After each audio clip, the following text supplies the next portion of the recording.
O Pequeno Príncipe, de Antoine de Saint-Exupéry, pasta 1. Alain Verte, eu peço perdão às crianças por dedicar este livro a uma pessoa grande. Porém, todavia, tenho os meus motivos. Essa pessoa grande é o melhor amigo que possuo. Além disso, essa pessoa grande é capaz de compreender todas as coisas, até mesmo os livros de crianças. Tenho ainda um terceiro e último motivo. Essa pessoa grande mora na França e ela tem fome e frio. Ela precisa de consolo. Se todos esses motivos não bastam, eu dedico então este livro à criança que essa pessoa grande já foi. Todas as pessoas grandes já foram crianças um dia, mas poucas se lembram disso. Corrijo, portanto, a dedicatória. Alain Verte, quando ele era criança.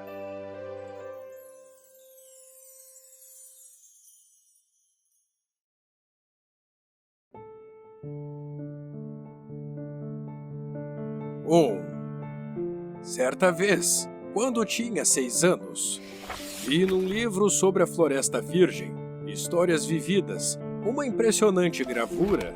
Ela representava uma jiboia engolindo um animal. Eis a cópia do desenho. Dizia o livro: as jiboias engolem, sem mastigar, a presa inteira.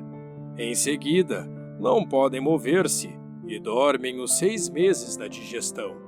Refleti muito sobre as aventuras da selva e fiz, com lápis de cor, o meu primeiro desenho. O meu desenho número 1. E ele ficou assim. Mostrei minha obra às pessoas grandes e perguntei se o meu desenho lhes dava medo. Responderam-me: Por que um chapéu daria medo? Meu desenho não representava um chapéu. Representava uma jiboia digerindo um elefante. Desenhei então o interior da jiboia, a fim de que as pessoas grandes pudessem entender melhor. Elas têm sempre a necessidade de explicações detalhadas. Meu desenho número 2 era assim. As pessoas grandes aconselharam-me a deixar de lado os desenhos de jiboias abertas ou fechadas e a dedicar-me de preferência à geografia, à história, à matemática, à gramática. Foi assim que abandonei, aos 6 anos, uma promissora carreira de pintor. Fora desencorajado pelo insucesso do meu desenho número 1 e do meu desenho número 2. As pessoas grandes não compreendem nada sozinhas, e é cansativo para as crianças estar a toda hora explicando.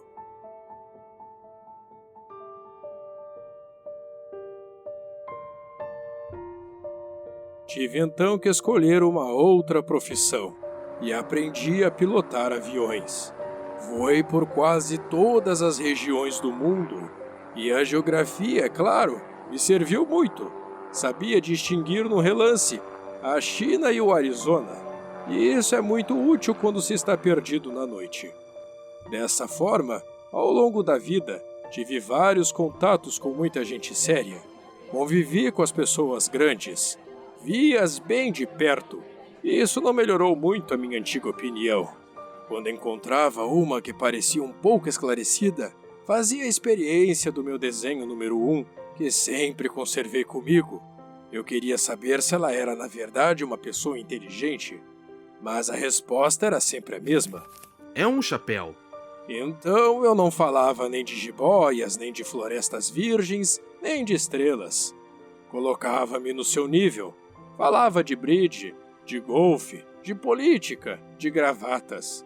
E a pessoa grande ficava encantada de conhecer um homem tão razoável.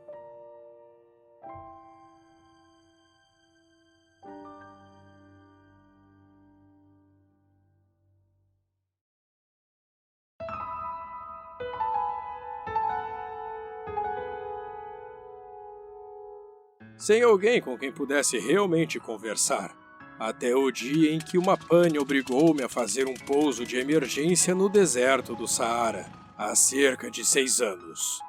Alguma coisa se quebrara no motor, e como não trazia comigo nem mecânico nem passageiros, preparei-me para executar sozinho aquele difícil concerto. Era para mim questão de vida ou morte. A água que eu tinha para beber só dava para 8 dias. Na primeira noite eu adormeci sobre a areia, a milhas e milhas de qualquer terra habitada. Estava mais isolado que um náufrago num bote perdido no meio do oceano. Imaginem qual foi minha surpresa quando, ao amanhecer, uma vozinha estranha me acordou. Dizia: Por favor, desenha-me um carneiro. O quê? Desenha-me um carneiro. Levantei-me num salto, como se tivesse sido atingido por um raio. Esfreguei bem os olhos, olhei ao meu redor e vi aquele homenzinho extraordinário que me observava seriamente. Eis o melhor retrato que, passado algum tempo, consegui fazer dele. Meu desenho é seguramente muito menos sedutor que o modelo. Não tenho culpa. Fora desencorajado aos 6 anos pelas pessoas grandes da minha carreira de pintor e só aprender a desenhar jiboias abertas ou fechadas. Olhava para essa aparição com olhos arregalados de espanto. Não esqueçam que eu me achava a milhas e milhas de qualquer terra habitada. Ora, o meu pequeno visitante não me parecia nem perdido, nem morto de fadiga, nem morto de fome, de sede ou de medo. Não tinha absolutamente a aparência de uma criança perdida no deserto, a milhas e milhas de qualquer região habitada. Quando consegui finalmente falar, perguntei-lhe: Mas o que fazes aqui? E ele então repetiu lentamente, como se estivesse dizendo algo muito sério: Por favor, desenha-me um carneiro. Quando o mistério é impressionante demais, a gente não ousa desobedecer. Por mais absurdo que aquilo me parecesse, a milhas e milhas de todos os lugares habitados e em perigo de vida, tirei do bolso uma folha de papel e uma caneta. Mas lembrei-me então que eu havia estudado principalmente geografia, história, matemática e gramática, e disse ao pequeno visitante, um pouco mal-humorado, que eu não sabia desenhar. Respondeu-me: Não tem importância. Desenha-me um carneiro.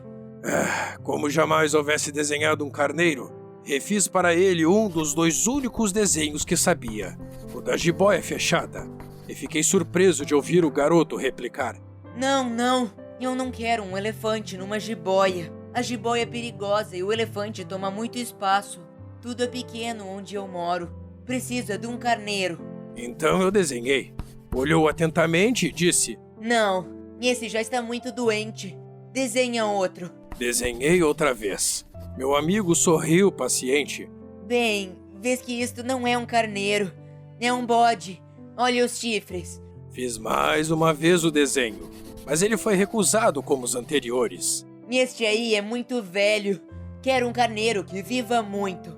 Então, perdendo a paciência e como tinha pressa de desmontar o motor, rabisquei o desenho ao lado e arrisquei: Esta é a caixa. O carneiro que queres está aí dentro. E fiquei surpreso ao ver iluminar-se a face do meu pequeno juiz. Era assim mesmo que eu queria. Será preciso muito capim para este carneiro? Por quê? Porque é muito pequeno onde eu moro. Qualquer coisa chega. Eu te dei somente um carneirinho. Inclinou a cabeça sobre o desenho. Não é tão pequeno assim. Olha, adormeceu. E foi assim que conheci, um dia, o Pequeno Príncipe.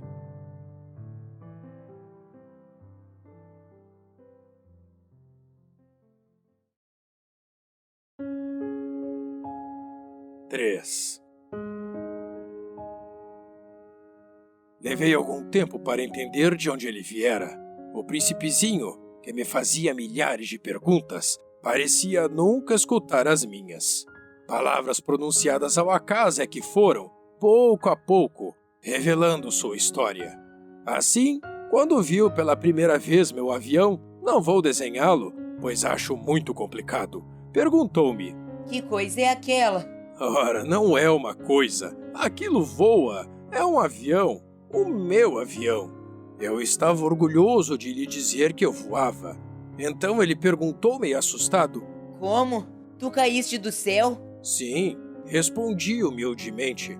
Ah, como é engraçado! E o pequeno príncipe deu uma bela risada, que me irritou profundamente. Gosto que levem a sério as minhas desgraças. Em seguida acrescentou: Então tu também vens do céu. De que planeta és tu? Vislumbrei um clarão do mistério da sua origem e perguntei repentinamente: Tu vens então de outro planeta? Mas ele não me respondeu. Balançava lentamente a cabeça, observando o meu avião. É verdade que nisto aí não podes ter vindo de longe. Mergulhou então num pensamento que durou algum tempo. Depois, tirou do bolso meu carneiro, ficou contemplando o seu tesouro. Imaginem como eu ficara intrigado com aquela simples menção a outros planetas. Esforcei-me então para saber um pouco mais. De onde vens, meu caro? Onde é a tua casa? Para onde queres levar meu carneiro? Ficou algum tempo em silêncio e depois respondeu: O bom é que a caixa que me deste poderá de noite servir de casa. Ah, sem dúvida! E se tu fores um bom menino, te darei também uma corda para amarrá-lo durante o dia e uma estaca para prendê-lo. A proposta pareceu chocá-lo. Amarrar? Que ideia esquisita. Ah, mas se tu não amarras, ele vai-se embora e se perde. E meu amigo deu uma nova risada. Mas onde queres que ele vá? Não sei, por aí, andando sempre em frente. Então o pequeno príncipe disse, muito sério: Não faz mal, é tão pequeno onde moro. E depois, talvez, com um pouco de melancolia, acrescentou ainda: Quando a gente anda sempre pra frente, não pode mesmo ir longe.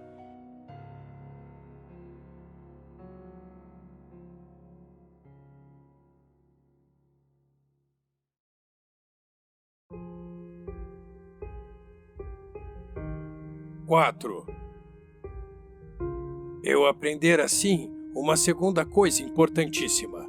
O seu planeta de origem era pouco maior que uma casa. Para mim, isso não era surpresa.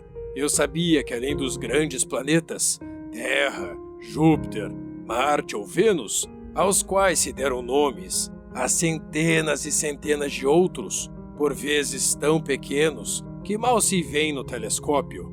Quando um astrônomo descobre um deles, dá-lhe por o nome um número. Chama-o, por exemplo, asteroide 325. Tenho sérias razões para supor que o planeta de onde viera o príncipezinho era o asteroide B612. Esse asteroide só foi visto uma vez ao telescópio, em 1909, por um astrônomo turco. Ele fizera na época uma grande demonstração da sua descoberta num congresso internacional de astronomia, mas ninguém lhe dera crédito por causa das roupas típicas que usava. As pessoas grandes são assim. Felizmente, para a reputação do asteroide B612, um ditador turco obrigou o povo, sob pena de morte, a vestir-se à moda europeia. O astrônomo repetiu sua demonstração em 1920, vestido numa elegante casaca. Então, dessa vez, todo mundo acreditou. Se lhes dou esses detalhes sobre o asteroide B612, eles confiam seu número é por causa das pessoas grandes. Elas adoram os números. Quando a gente lhes fala de um novo amigo, as pessoas grandes jamais se interessam em saber como ele realmente é. Nunca perguntam: qual o som da sua voz? Quais os brinquedos que ele prefere? Será que ele coleciona borboletas? Mas perguntam: qual é a sua idade? Garoto, você tem irmãos? Quantos irmãos você tem? Quanto ele beija? Quanto ganha o seu pai? Somente assim é que elas julgam conhecê-lo. Se dizemos às pessoas grandes: viu uma bela casa de tijolos cor-de-rosa, gerânios na janela, pombas no telhado, elas não conseguem de modo algum fazer uma ideia da casa. É preciso dizer-lhes: vi uma casa de 600 mil reais. Então elas exclamam: que formidável! Que maravilha! Que beleza! Assim, se a gente lhes disser: a prova de que o príncipezinho existia é que ele era encantador, que ele ria e que ele queria um carneiro. Quando alguém quer um carneiro é porque existe, elas pouco se importarão e nos chamarão de criança. Mas se dissermos: o planeta de onde ele vinha é asteroide B612, ficarão inteiramente convencidas e não amolarão com perguntas. Elas são sempre assim. É preciso não lhes querer mal por isso. As crianças devem ser muito tolerantes com as pessoas grandes. Mas com certeza para nós, que compreendemos o significado da vida, os números não têm importância. Gostaria de ter começado essa história como nos contos de fada. Gostaria de ter começado assim. Era uma vez um pequeno príncipe que habitava um planeta pouco maior que ele e que tinha necessidade de um amigo. Para aqueles que compreendem a vida, isto pareceria, sem dúvida, muito mais verdadeiro. Não gosto que ouçam meu audiolivro superficialmente. Dá-me tanta tristeza narrar essas lembranças. Já faz 6 anos que meu amigo se foi com seu carneiro. Se tento descrevê-lo aqui, é justamente porque não quero esquecê-lo. É triste esquecer um amigo. Nem todo mundo tem um amigo. Eu corro o risco de ficar como as pessoas grandes, que só se interessam por números. Foi por isso que comprei um estojo de aquarelas e alguns lápis. É difícil voltar a desenhar na minha idade, principalmente quando não se fez outra tentativa, além das jiboias abertas e fechadas, aos 6 anos. Experimentarei, é claro, fazer os retratos mais parecidos que puder, mas não tenho muita certeza em conseguir. Um desenho parece passável, outro já é inteiramente diferente. Engano-me também no tamanho. Ora o príncipezinho está muito grande, ora pequeno demais. Hesito também quanto à cor de seu traje. Vou arriscando então, aqui e ali. Provavelmente esquecerei detalhes dos mais importantes. Peço que me perdoem. Meu amigo nunca dava grandes explicações. Julgava-me talvez semelhante a ele, mas infelizmente não sei ver carneiro através de caixas. Talvez eu seja um pouco como as pessoas grandes. Devo ter envelhecido.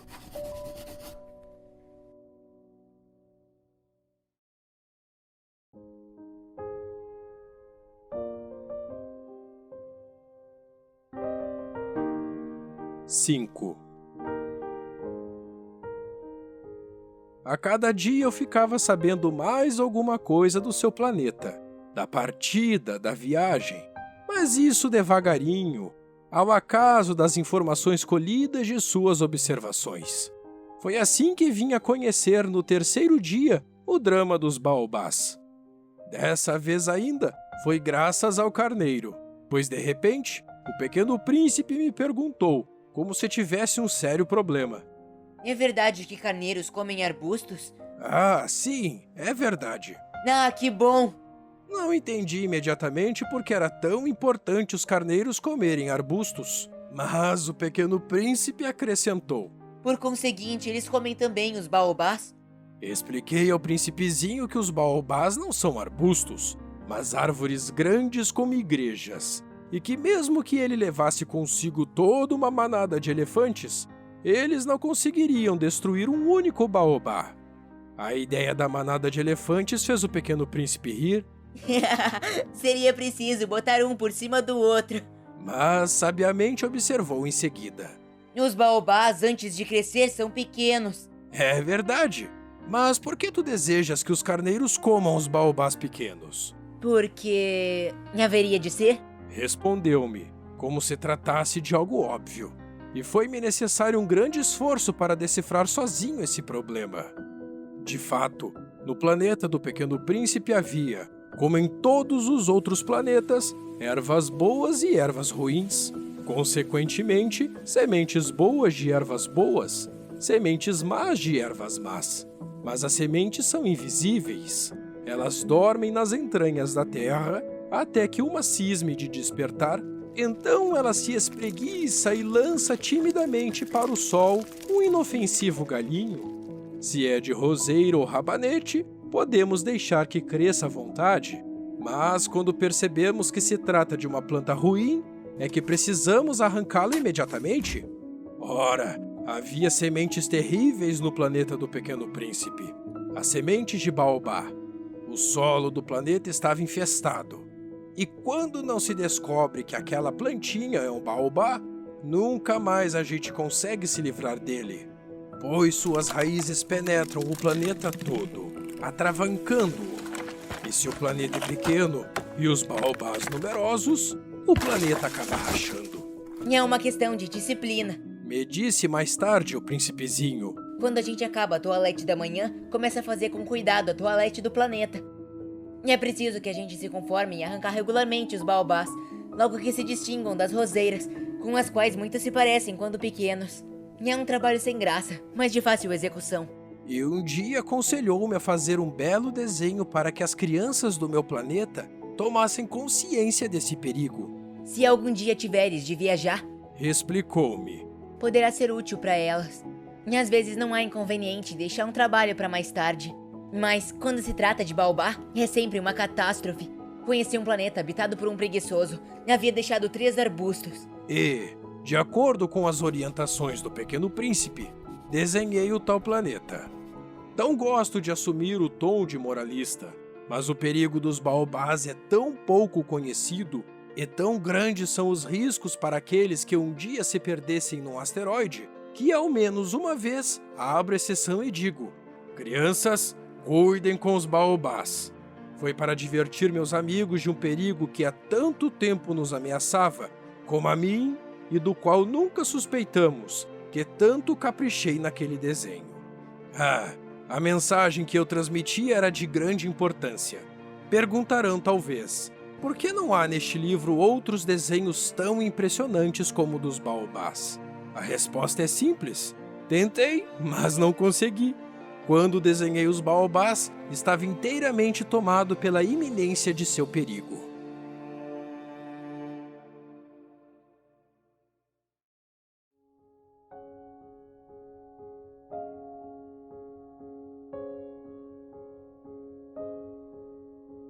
Seis.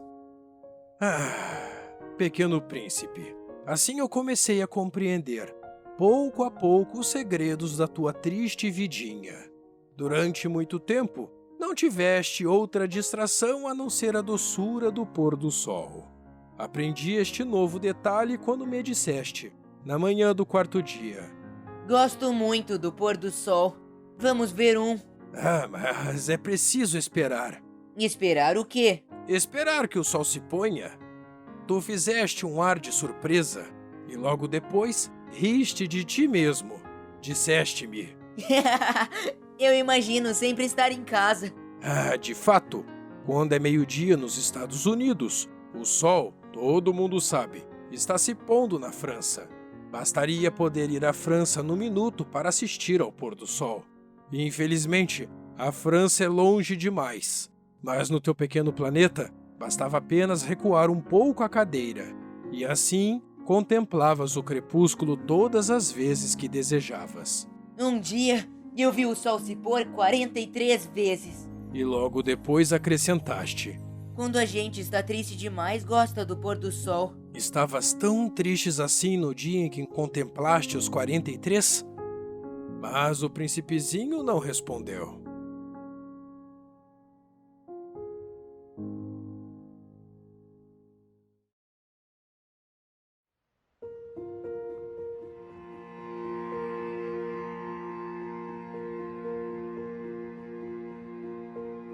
Sete. No 5º dia, sempre graças ao carneiro, um segredo da vida do Pequeno Príncipe foi-me revelado. Perguntou-me sem rodeios, como se for o resultado de uma longa reflexão. Um carneiro, se come arbusto, come também as flores? Um carneiro come tudo o que encontra. Mesmo as flores que tenham espinho? Sim, mesmo as que tem. Então, para que servem os espinhos? Eu não sabia. Estava ocupadíssimo naquele instante, tentando desatarrachar do motor o parafuso muito apertado. Estava bastante preocupado, pois minha pane estava começando a parecer muito grave. E a água que tinha para beber era tão pouca que eu temia o pior. Para que servem os espinhos?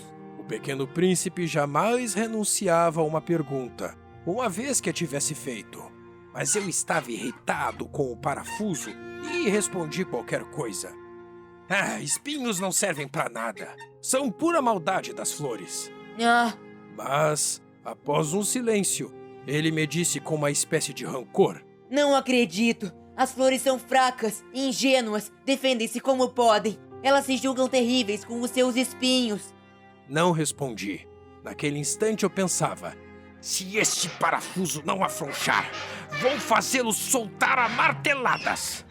O príncipezinho perturbou de novo meus pensamentos. E tu pensas então que as flores... Ora, eu não penso em nada. Eu respondi qualquer coisa. Eu só me preocupo com coisas sérias. Ele me olhou surpreso. Coisas sérias. Ele me via de martelo em punho, dedos sujos de graxa, curvado sobre um objeto que lhe parecia muito feio. Tu falas como as pessoas grandes. Senti um pouco de vergonha, mas ele acrescentou implacável: Tu confundes todas as coisas, misturas tudo. Ele estava realmente muito irritado. Sacudia ao vento seus cabelos dourados. Eu conheço um planeta onde há um sujeito vermelho, quase roxo. Nunca cheirou uma flor, nunca olhou uma estrela, nunca amou ninguém. Nunca fez outra coisa senão somas. E o dia todo repete como tu: eu sou um homem sério, eu sou um homem sério. E o faz inchar-se de orgulho. Mas ele não é um homem, é um cogumelo. O quê? Um cogumelo. O príncipe estava agora pálido de cólera. Há milhões e milhões de anos que as flores fabricam espinhos. E há milhões e milhões de anos que os carneiros as comem, apesar de tudo.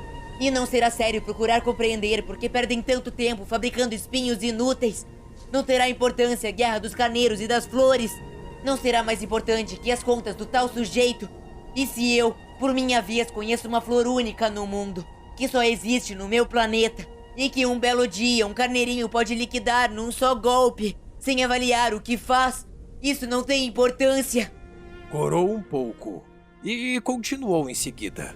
Se alguém ama uma flor, da qual só existe um exemplar em milhões e milhões de estrelas, isso basta para que seja feliz quando a contempla.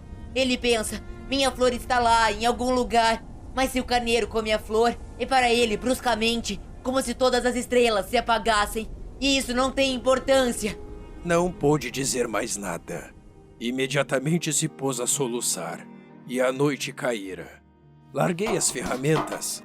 Ria-me do martelo, do parafuso, da sede e da morte.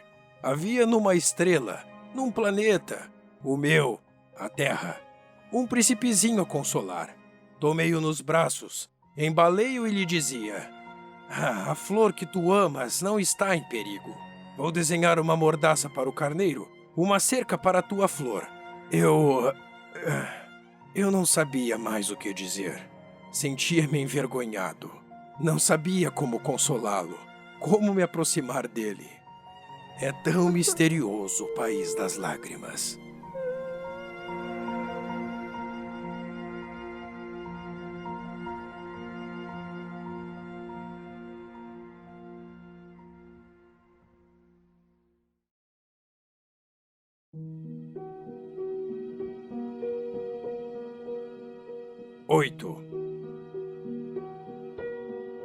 Logo aprendi a conhecer melhor aquela flor. Sempre houvera, no planeta do Pequeno Príncipe, flores muito simples, ornadas de uma só fileira de pétalas, e que não ocupavam espaço nem incomodavam ninguém. Apareciam pela manhã na relva, e à tarde já murchavam. Mas aquela brotara num dia de uma semente trazida não se sabe de onde. E o príncipezinho resolvera vigiar de perto o pequeno broto, que era tão diferente dos outros. Podia ser uma nova espécie de baobá, mas o arbusto logo parou de crescer. E na sua extremidade, começou então a se formar uma flor. O pequeno príncipe, que assistia ao surgimento de um enorme botão, pressentiu que dali sairia uma aparição miraculosa. Mas a flor não acabava mais de preparar sua beleza no seu verde aposento. Escolhia as cores com cuidado, vestia-se lentamente, ajustava uma a uma suas pétalas. Não queria sair, como os cravos, amarrotada. Ela queria aparecer no esplendor da sua beleza. Ah, sim, era vaidosa. Sua misteriosa toilette, portanto, demorara alguns dias. E eis que numa manhã, justamente à hora do sol nascer, ela se mostrou. E ela, que se preparara com tanto esmero, disse aos bocejos: Eu acabo de despertar. Desculpe, estou ainda toda despenteada. O príncipezinho então não pôde conter o seu espanto. Como és bonita! É verdade. Respondeu a flor docemente. E nasci ao mesmo tempo que o sol. O príncipezinho logo percebeu que a flor não era modesta, mas ela era tão envolvente. Creio que é a hora do café da manhã. Acrescentou ela. Tu poderias cuidar de mim. E o príncipezinho, atordoado, tendo ido buscar um regador com água fresca, aguou a flor. Assim, ela logo começou a atormentá-lo com sua doentia vaidade. Um dia, por exemplo, falando dos seus 4 espinhos, dissera ao pequeno príncipe: Os tigres, eles podem aparecer com suas garras. Não há tigres no meu planeta. retrucara o príncipezinho. E depois, os tigres não comem erva. Não sou uma erva. Respondera a flor suavemente. Perdoa-me. Não tenho medo dos tigres, mas tenho horror das correntes de ar. Não terias por acaso um paravento? Horror das correntes de ar? Isso não é bom para uma planta. Observar o pequeno príncipe. E é bem complicada essa flor. À noite me colocarás sobre uma redoma de vidro. Faz muito frio no teu planeta. Não é nada confortável. De onde eu venho? E de repente calou-se. Viera em forma de semente. Não pudera conhecer nada dos outros mundos. Encabulada por ter sido surpreendida com uma mentira tão tola, tossiu 2 vezes ou 3, e para fazê-lo sentir-se culpado pediu. E o paravento? Ia buscá-lo, mas tu me falavas. Então ela forçou a tosse para causar-lhe remorso. Assim, o príncipezinho, apesar da sinceridade do amor, logo começara a duvidar dela. Levar a sério palavras sem importância, e isto o fez sentir-se muito infeliz. Não a devia ter escutado. Confessou-me um dia. Não se deve nunca escutar as flores. Basta olhá-las, aspirar o perfume. A minha embalsamava o planeta. Mas eu não me contentava com isso.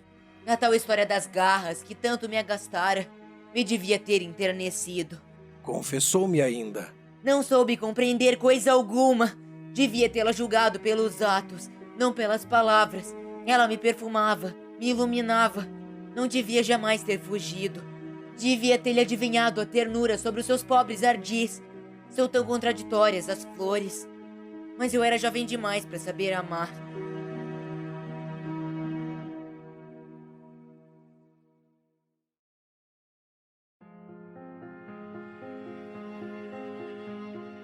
Nove.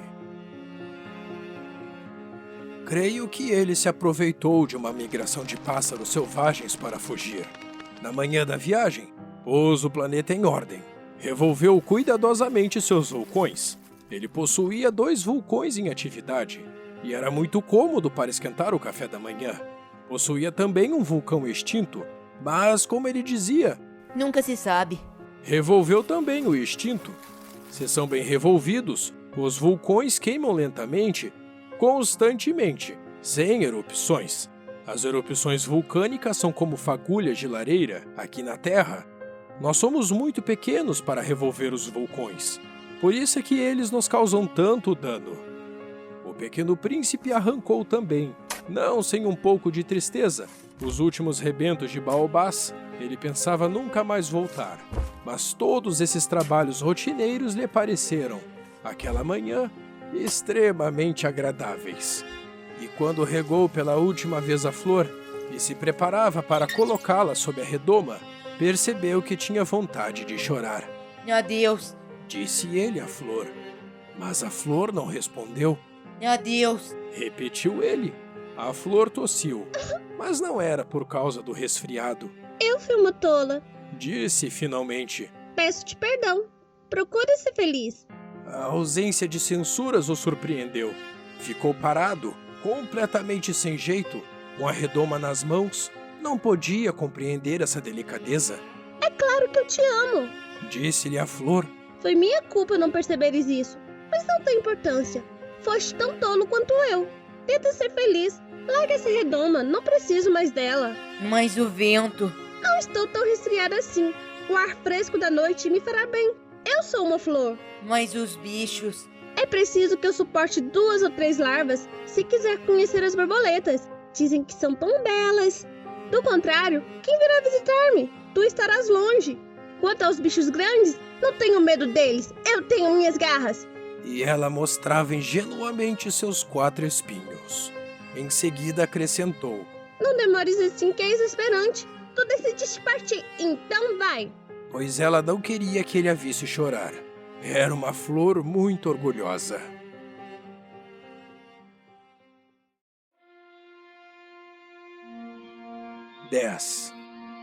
Ele se achava na região dos asteroides 325, 326, 327, 328, 329 e 330. Começou então a visitá-los, para desta forma ter uma atividade e se instruir. O primeiro era habitado por um rei. O rei sentava-se vestido de púrpura e arminho num trono muito simples, embora majestoso. Ah, eis um súdito! Exclamou o rei ao ver o visitante, e o príncipezinho perguntou a si mesmo: Como pode ele reconhecer-me se jamais me viu? Ele não sabia que, para os reis, o mundo é muito mais simples. Todos os homens são seus súditos. Aproxima-te para que eu possa te ver melhor, disse o rei, todo orgulhoso de poder ser rei para alguém. O pequeno príncipe olhou em volta para achar onde sentar-se, mas o planeta estava todo ocupado pelo magnífico manto de arminho. Ficou então de pé, mas como estava cansado, bocejou. É contra a etiqueta bocejar na frente do rei, disse o monarca. Eu o proíbo. Não posso evitá-lo, disse o príncipezinho sem jeito. Fiz uma longa viagem e não dormi ainda. Então eu te ordeno que bocejes, disse o rei. Há anos que não vejo ninguém bocejar. Os bocejos são uma raridade para mim. Vamos, boceje, é uma ordem. Isso me intimida. Eu não posso mais, disse o pequeno príncipe enrusbecido. Respondeu o rei. Então eu te ordeno que ora bocejes, ora... Ele gaguejava um pouco, parecia envergonhado, porque o rei fazia questão de que sua autoridade fosse respeitada, afinal. Não tolerava desobediência. Era um monarca absoluto, mas como era muito bom, dava ordens razoáveis. Se eu ordenasse que um general se transformasse numa gaivota e o general não me obedecesse, a culpa não seria do general, seria minha. Costumava dizer. Posso sentar-me? Perguntou timidamente o príncipezinho. Eu te ordeno que te sentes. Respondeu-lhe o rei, que puxou majestosamente um pedaço do manto de arminho. Mas o príncipezinho se espantava. O planeta era minúsculo. Sobre quem reinaria o rei? Majestade, eu vos peço perdão de ousar interrogar-vos. Eu te ordeno que me interrogues. Apressou-se o rei a dizer. Majestade, sobre quem é que reinas? Sobre tudo, respondeu o rei, com uma grande simplicidade. Sobre tudo? O rei, com um gesto simples, indicou seu planeta, os outros planetas e também as estrelas. Sobre tudo isso? Sobre tudo isso, respondeu o rei, pois ele não era um monarca absoluto, era também um monarca universal. E as estrelas vos obedecem? Sem dúvida, disse o rei. Obedecem prontamente. Eu não tolero indisciplina. Tanto poder maravilhou o pequeno príncipe. Se ele fosse detentor desse poder, teria podido assistir, não a 43, mas a 62, ou mesmo a 100, ou mesmo a 200 pôres do sol no mesmo dia, sem precisar sequer afastar a cadeira. E como se sentisse um pouco triste ao pensar no seu pequeno planeta abandonado, ousou solicitar ao rei uma graça. Eu desejava ver um pôr do sol. Fazei-me esse favor.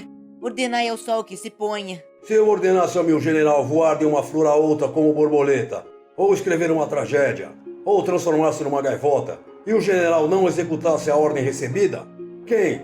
Ele ou eu estaria errado? Vós. Respondeu com firmeza o príncipezinho. Exato.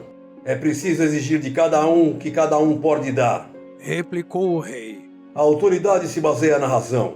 Se ordenares a teu povo que se lance ao mar, todos se rebelarão. Eu tenho o direito de exigir obediência, porque minhas ordens são razoáveis.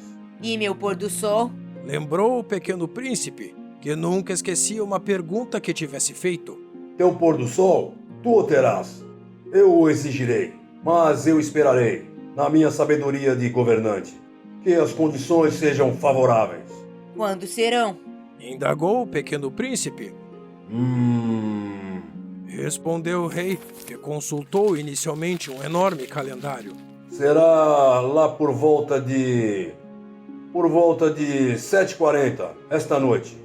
E tu verás como sou bem obedecido. O príncipezinho bocejou.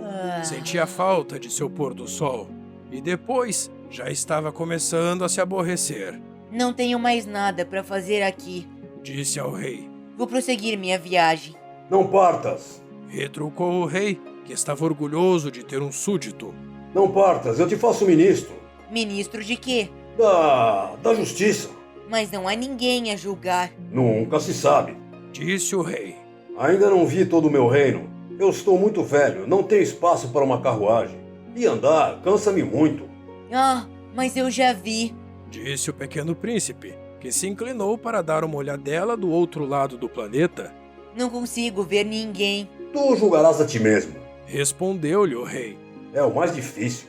É bem mais difícil julgar a si mesmo que julgar aos outros.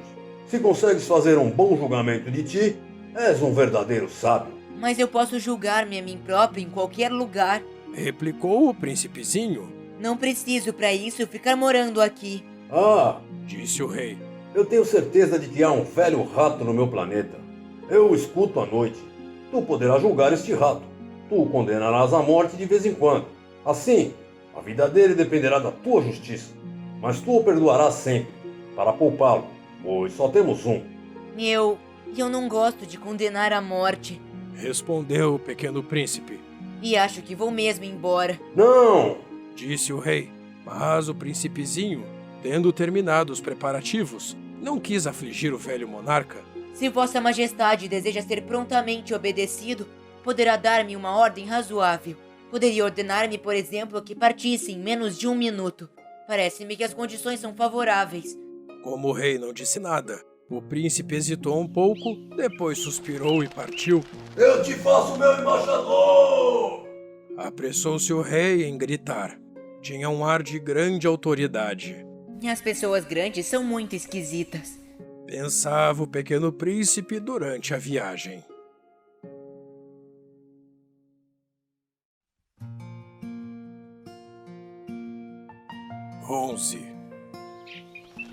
O segundo planeta era habitado por um vaidoso. Ahá! Um admirador vem visitar-me. Exclamou à distância o vaidoso, mal avistar o príncipezinho. Porque para os vaidosos, os outros homens são seus admiradores. Bom dia! Disse o pequeno príncipe. Você tem um chapéu engraçado. É para agradecer. Exclamou o vaidoso. Para agradecer quando me aclamam. Infelizmente, não passa ninguém por aqui. Sim. Disse o pequeno príncipe, sem compreender. Bate as mãos uma na outra. Sugeriu o vaidoso. O príncipezinho bateu as mãos uma na outra. O vaidoso agradeceu modestamente, erguendo o chapéu. Ah, isso é bem mais divertido que a visita ao rei. Disse para si próprio. E recomeçou a bater as mãos uma na outra. O vaidoso tornou a agradecer, tirando o chapéu. Após 5 minutos de exercício, o príncipezinho cansou-se com a monotonia daquele jogo. E para o chapéu cair? Perguntou ele. Que é preciso fazer? Mas o vaidoso não ouviu. Os vaidosos só ouvem os elogios. Não é verdade que tu me admiras muito? Perguntou ele ao pequeno príncipe. Que quer dizer admirar? Admirar significa reconhecer que sou o homem mais belo, mais rico, mais inteligente e mais bem vestido de todo o planeta. Mas só há você no seu planeta. Dá-me esse gosto. Admira-me mesmo assim. Eu te admiro. Disse o príncipezinho, dando de ombros. Mas como pode isso interessar-te? E o pequeno príncipe foi-se embora. As pessoas grandes são decididamente muito bizarras. Pensou ele, continuando sua viagem.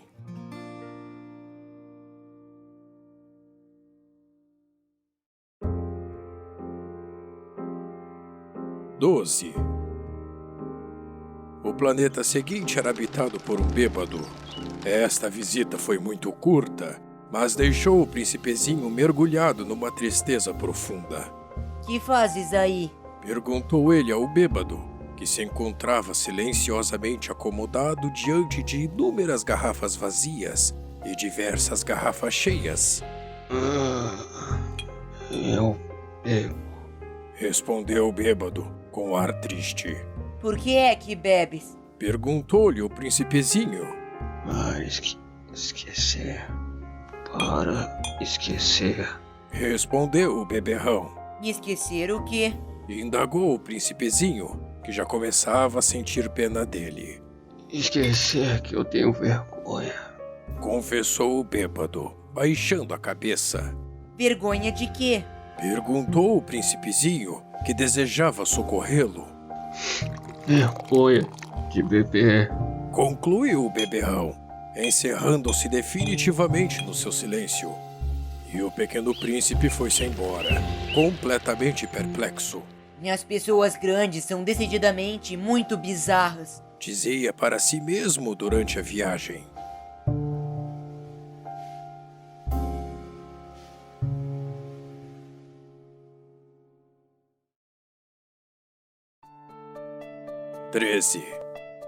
O quarto planeta era o do empresário. Estava tão ocupado que nem sequer levantou a cabeça à chegada do pequeno príncipe. Bom dia. Disse-lhe este. O seu cigarro está apagado. 3 e 2 são 5. 5 e 7, 12. 12 e 3, 15. Bom dia. 15 e 7, 22. 22 e 6, 28. Não tenho tempo para acendê-lo de novo. 26 e 5, 31. Ufa! São 501.622.731. 500 milhões de quê? Hein? Ainda estás aí? 501 milhões de... Eu não sei mais. Tenho tanto trabalho. Sou um sujeito sério. Não me preocupo com futilidades. 2 e 5, 7... 500 milhões de quê? Repetiu o príncipezinho, que nunca na vida renunciara a uma pergunta, uma vez que a tivesse feito. O empresário levantou a cabeça. Há 54 anos habito este planeta, e só fui incomodado 3 vezes. A primeira vez foi há 22 anos, por um besouro que veio, não sei de onde. Fazia um barulho terrível e cometi 4 erros na soma. A segunda foi há 11 anos, quando tive uma crise de reumatismo. Por falta de exercício, não tenho tempo para passear. Sou um sujeito sério. A terceira é esta. Eu dizia, portanto, 501 milhões... Milhões de quê? O empresário compreendeu que não havia chance de ter paz. Milhões dessas coisinhas que se veem às vezes no céu. Moscas? Não. Essas coisinhas que brilham. Vagalumes? Também não. Essas coisinhas douradas que fazem sonhar os preguiçosos.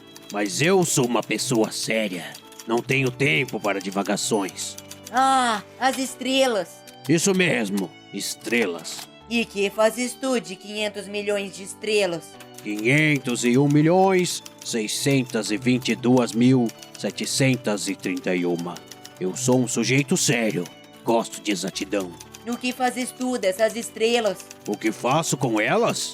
Sim. Nada. Eu as possuo. Tu possuis as estrelas? Sim. Mas eu já vi um rei que... Os reis não possuem. Eles reinam sobre.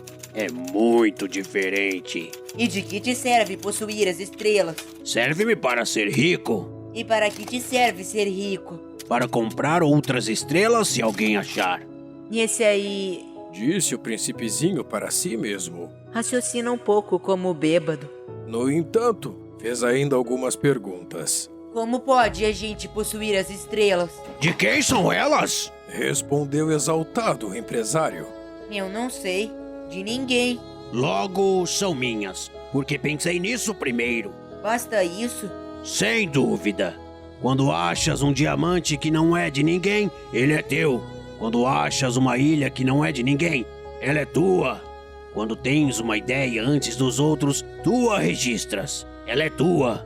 Portanto, eu possuo as estrelas, pois ninguém antes de mim teve a ideia de as possuir. Isso é verdade. Disse o pequeno príncipe. E que fazes tu com elas? Eu as administro. Eu as conto e reconto. Disse o empresário. É complicado, mas eu sou um homem sério. O príncipezinho ainda não estava satisfeito. Eu, se possuo um lenço, posso colocá-lo em torno do pescoço e levá-lo comigo. Se possuo uma flor, posso colher a flor e levá-la comigo. Mas tu não podes colher as estrelas.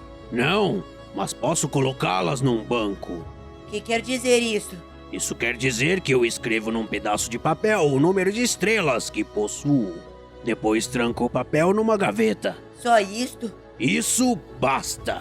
Me é divertido. Pensou o príncipezinho. É bastante poético, mas não é muito sério. O pequeno príncipe tinha, sobre as coisas sérias, ideias muito diferentes do que pensavam as pessoas grandes. Eu? Disse ele ainda. Possuo uma flor que rego todos os dias. Possuo 3 vulcões que revolvo toda semana, porque revolvo também o que está extinto. A gente nunca sabe. É útil para os meus vulcões, é útil para minha flor que eu os possua, mas tu não és útil às estrelas. O empresário abriu a boca, mas não encontrou nenhuma resposta, e o príncipezinho se foi. As pessoas grandes são mesmo extraordinárias. Repetia para si mesmo durante a viagem.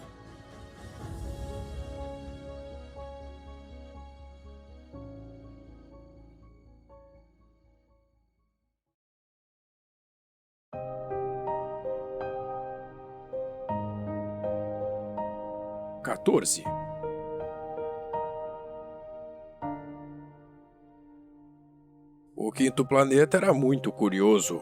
Era o menor de todos. Tinha espaço suficiente para um lampião e para o acendedor de lampiões.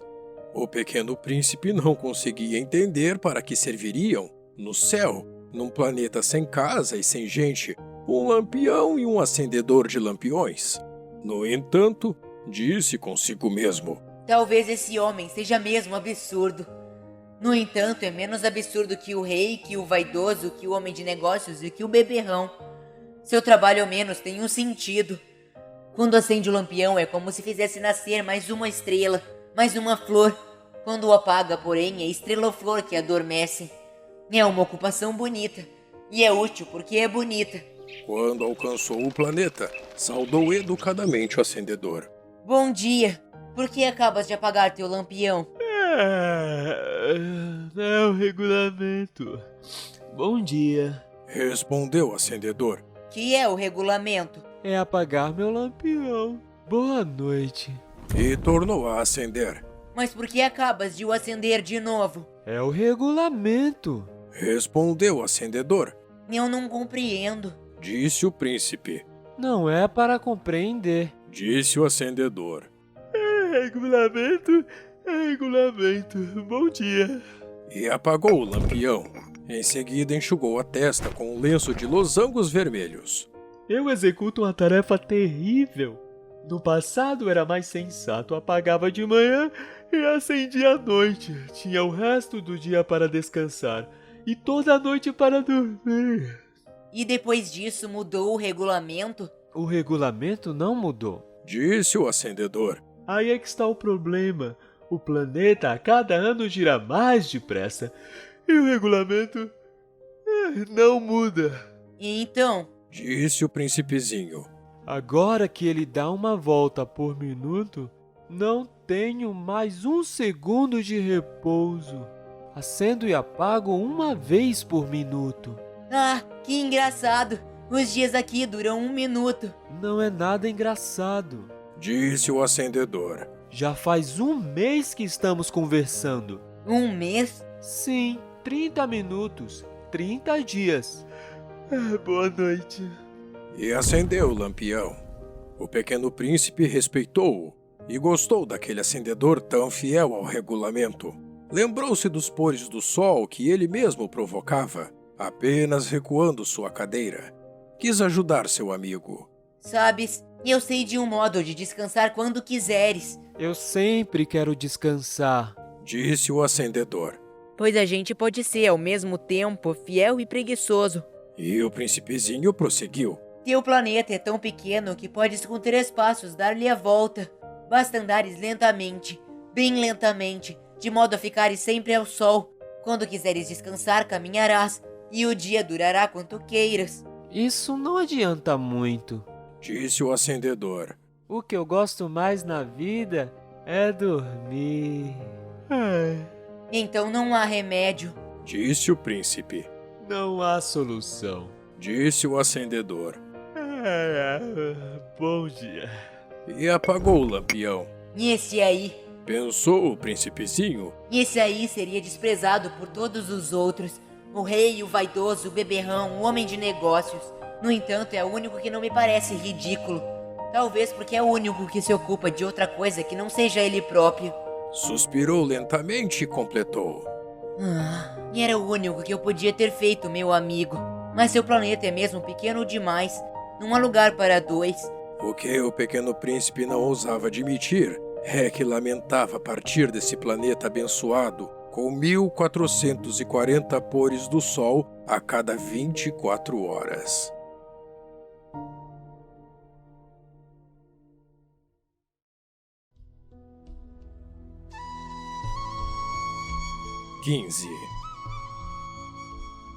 O 6º planeta era 10 vezes maior. Era habitado por um velho que escrevia em livros enormes. Bravo! Eis um explorador! Exclamou ele, logo que avistou o pequeno príncipe. O príncipezinho sentou-se à mesa, meio ofegante. Já viajara tanto. De onde vens? Perguntou-lhe o velho. Que livro é esse? Perguntou-lhe o pequeno príncipe. Que faz o senhor aqui? Sou geógrafo. Respondeu o velho. Que é um geógrafo? Perguntou o príncipezinho. É um sábio que sabe onde se encontram os mares, os rios, as cidades, as montanhas, os desertos. E é bem interessante, disse o pequeno príncipe. E eis afinal uma verdadeira profissão. E lançou um olhar ao seu redor. No planeta do geógrafo, nunca havia visto um planeta tão grandioso. O seu planeta é muito bonito. Haverá oceanos nele? Como hei de saber? Disse o geógrafo. O príncipezinho estava decepcionado. E montanhas? Como hei de saber? Disse o geógrafo. E cidades, e rios, e desertos? Como hei de saber? Disse o geógrafo pela 3ª vez. Mas o senhor é geógrafo. É claro. Disse o geógrafo. Mas não sou explorador. Há uma falta absoluta de exploradores. Não é o geógrafo que vai contar as cidades, os rios, as montanhas, os mares, os oceanos, os desertos. O geógrafo é muito importante para estar passeando. Não deixa um instante a escrivaninha, mas recebe os exploradores, interroga-os, anota as suas lembranças. E se as lembranças de alguns lhe parecem interessantes, o geógrafo estabelece um inquérito sobre a moralidade do explorador. Por quê? Porque um explorador que mentisse produziria catástrofes nos livros de geografia, como o explorador que bebesse demais. Por quê? Perguntou o pequeno príncipe. Porque os bêbados vêm dobrado. Então, o geógrafo anotaria 2 montanhas onde há uma só. Conheço alguém, disse o príncipezinho, que seria um mau explorador. É possível. Pois bem, quando a moralidade do explorador parece boa, faz-se uma investigação sobre a sua descoberta. Vai se ver? Não, seria muito complicado. Mas exige-se do explorador que ele forneça provas. Tratando-se, por exemplo, de uma grande montanha, ele trará grandes pedras. O geógrafo de repente se entusiasmou. Mas tu vem de longe. Tu és explorador? Tu me vais descrever o teu planeta. E o geógrafo, tendo aberto seu caderno, apontou o lápis. Anotam-se primeiro a lápis as narrações dos exploradores. Espera-se para anotar a caneta que o explorador tenha trazido as provas. Então? Interrogou o geógrafo. Onde eu moro, disse o pequeno príncipe. Não é interessante. É muito pequeno. Eu tenho 3 vulcões. 2 vulcões em atividade e um vulcão extinto. A gente nunca sabe. A gente nunca sabe. Repetiu o geógrafo. Tenho também uma flor. Mas nós não anotamos as flores. Disse o geógrafo. Por que não? É o mais bonito. Porque as flores são efêmeras. Que quer dizer efêmera? As geografias. Disse o geógrafo. São os livros de mais valor. Nunca ficam fora de moda. É muito raro que um monte troque de lugar. É muito raro um oceano esvaziar-se. Nós escrevemos coisas eternas. Mas os vulcões extintos podem se reanimar. Interrompeu o pequeno príncipe. Que quer dizer efêmera? Que os vulcões estejam extintos ou não, isso dá no mesmo para nós. Disse o geógrafo. O que nos interessa é a montanha. Ela não muda. Mas que quer dizer efêmera? Repetiu o príncipezinho, que jamais renunciara a uma pergunta que tivesse feito. Quer dizer ameaçada de próxima desaparição. Minha flor estará ameaçada da próxima desaparição? Sem dúvida. Minha flor é efêmera. Pensou o pequeno príncipe. E não tem mais que 4 espinhos para defender-se do mundo. E eu a deixei sozinha. Esse foi seu primeiro gesto de remorso, mas retomou a coragem. Que me aconselha a visitar? Perguntou ele. O planeta Terra. Respondeu o geógrafo. Goza de grande reputação. E o príncipezinho partiu, pensando em sua flor.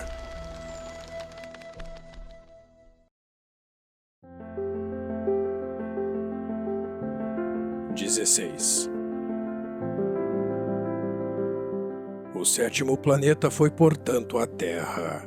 A Terra não é um planeta qualquer. Contam-se lá 111 reis. Não esquecendo, é claro, os reis negros, 7.000 geógrafos, 900.000 negociantes, 7 milhões e meio de beberrões, 311 milhões de vaidosos, isto é, cerca de 2 bilhões de pessoas grandes. Para dar-lhes uma ideia das dimensões da Terra, eu lhes direi que, antes da invenção da eletricidade, era necessário manter, para o conjunto dos seus 6 continentes, um verdadeiro exército de 462.511 acendedores de lampiões. Visto um pouco de longe, isso dava um magnífico efeito. Os movimentos desse exército eram ritmados como de um balé de ópera. Primeiro era a vez dos acendedores de lampiões da Nova Zelândia e da Austrália. Esses, depois de acender seus lampiões, iam dormir. Entravam então na dança os acendedores de lampiões da China e da Sibéria, e estes, tendo concluído suas tarefas, também desapareciam nos bastidores. Chegava a vez dos acendedores de lampiões da Rússia e das Índias, depois os da África e da Europa, a seguir os da América do Sul, depois os da América do Norte, e eles jamais se enganavam na ordem de entrada em cena. Era um espetáculo grandioso.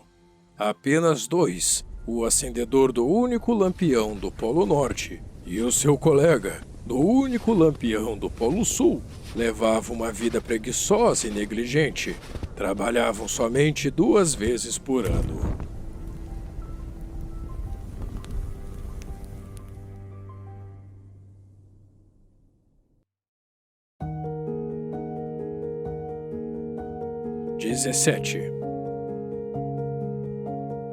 Quando a gente quer fazer graça, às vezes mente um pouco.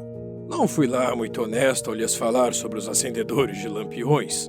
Corro o risco de dar uma falsa ideia do nosso planeta àqueles que não o conhecem.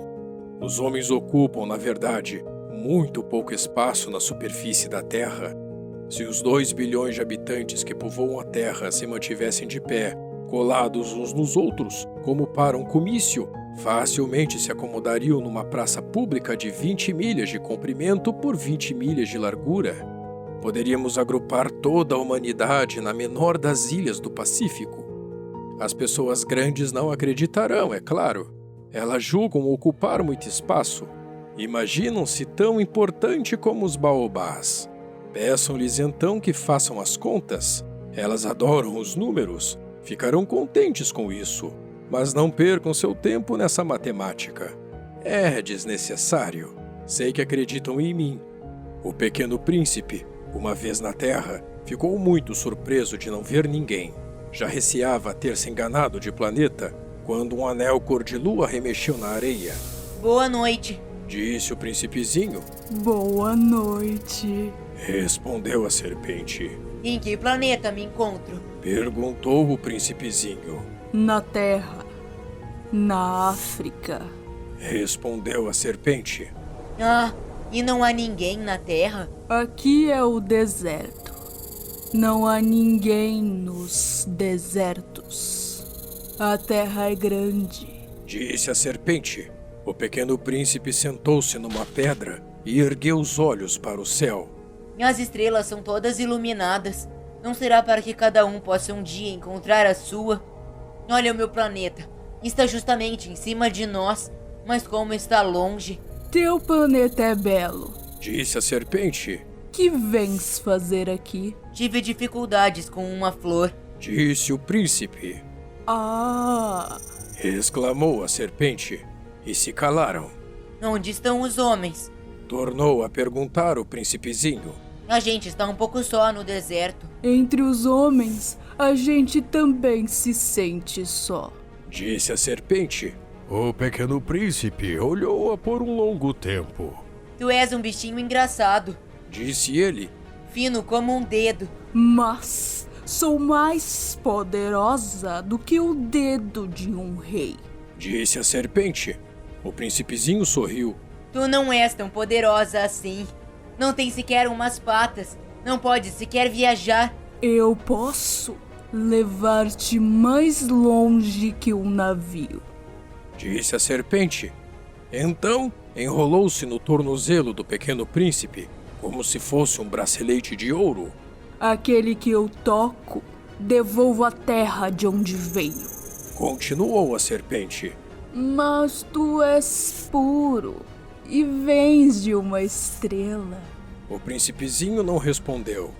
Tenho pena de ti, tão fraco, nessa terra de granito. Posso ajudar-te um dia.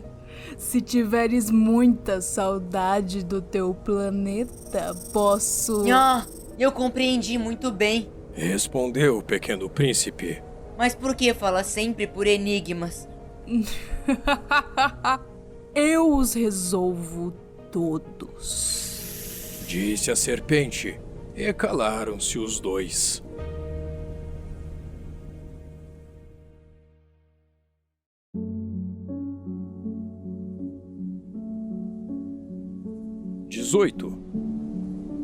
O pequeno príncipe atravessou o deserto e encontrou apenas uma flor de 3 pétalas, uma florzinha insignificante. Bom dia, disse o príncipe. Bom dia, disse a flor. Onde estão os homens? Perguntou ele educadamente. A flor, um dia, vira passar uma caravana. Ah, os homens? Eu creio que existem 6 ou 7. Vi-os faz muito tempo, sabe? Mas não se pode nunca saber onde se encontram. O vento os leva. Eles não têm raízes. Eles não gostam das raízes. Adeus, disse o pequeno príncipe. Adeus, disse a flor.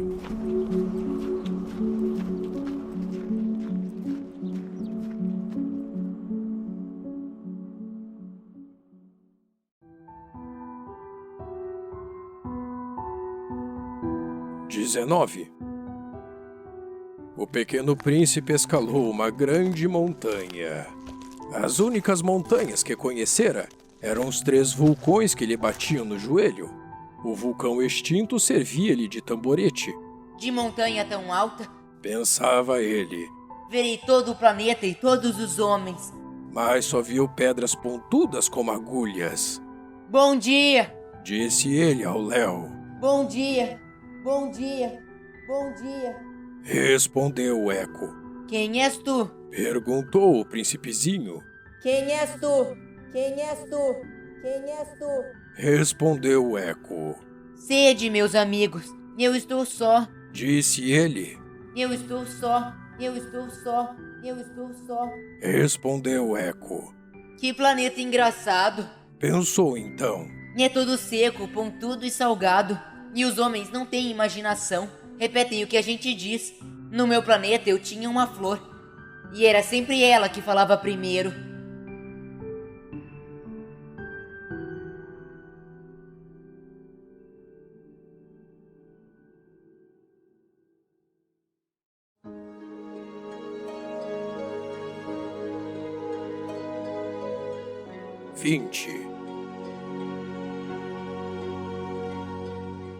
Mas aconteceu que o pequeno príncipe, tendo andado muito tempo pelas areias, pelas rochas e pela neve, descobriu enfim uma estrada.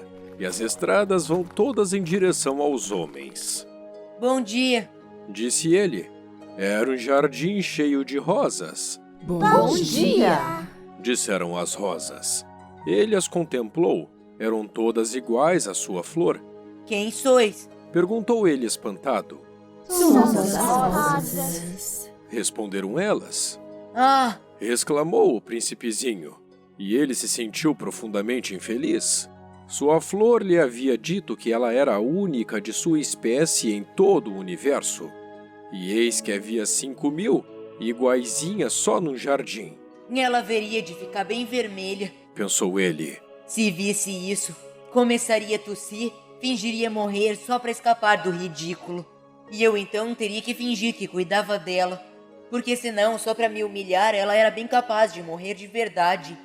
Depois, refletiu ainda. Eu me julgava rico de uma flor sem igual, e é apenas uma rosa comum que eu possuo. Uma rosa e 3 vulcões que me dão pelo joelho, um dos quais extinto para sempre. Isso não faz de mim um príncipe muito grande. E deitado na relva, ele chorou.